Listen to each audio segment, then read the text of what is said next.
I look forward to hearing who wins and to see the multiplication of their technology. The Honourable Member for Louis Saint-Laurent. Mr. Speaker, for 8 years this government has spent without any control. The government paid $173 million to a pharmaceutical company that had Philip Morris as a shareholder.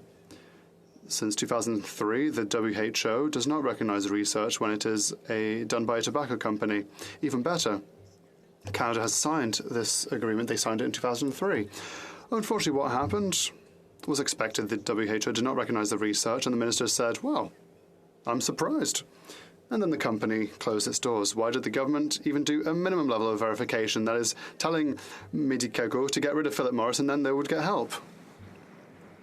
The Honourable Parliamentary Secretary. Government is disappointed to learn of Mitsubishi's decision. Recognizing the impacts of this decision we will have on their employees, we continue to be in discussion and we want to work with the Government of Quebec to assess next steps.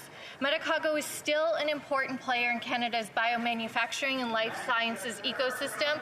We expect collaboration from all parties involved to ensure Canadian interests are protected. Mr. Speaker, we are going to continue to work hard to ensure employees are protected, and our vaccine procurement is incredibly important in this country. Honourable Member for Cumberland Colchester. Well, thank you, Mr. Speaker. It's astonishing to think that we're going to lose $750 million and we should be accomplice to that. It's shocking, sir. Clearly, Mr. Speaker, this government has become dependent on outside spin doctors for new ideas because, guess what? They don't have any of their own. They're exhausted and hopefully they've given up. Who's paying the price for all their foolishness? Well, Canadians are, Mr. Speaker. $104.7 million have been spent on contracts gifted to McKinsey, all because the Liberal government can't be bothered to do its own work. When will the Canadian people expect a full accounting for this ridiculous spending? Hear, hear. The Honourable Minister for Tourism. Mr. Speaker, all week long, no doubt all session long, you're going to hear ideological talking points, buzzwords, and the latest catchphrases from the leader of the Conservative opposition's Twitter. But, Mr. Speaker, what you will not hear from them is any plan. No plan on climate change. No plan to help on affordability.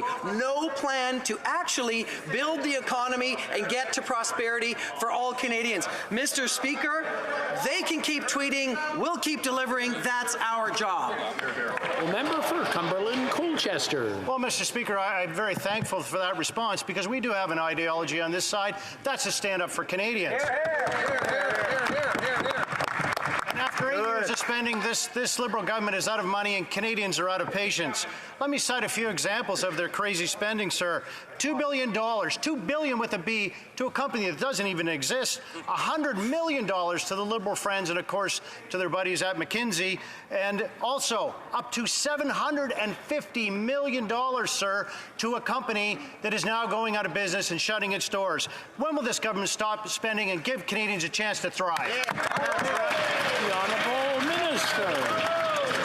I see once again we have to set the record straight, and when it comes to standing on the side of Canadians and knowing who has invested through the pandemic and after in the lives of Canadians, it is this Liberal government who has done it. What did the Conservatives do when we put in childcare? How did they vote? They voted against. What happened when we tried to increase the workers' benefit, Mr. Speaker? They voted against. What happened when we improved supports for seniors, Mr. Speaker? They voted against. We vote for, they vote against. We're here for Canadians. The Honourable Member for Fleetwood Port Kells.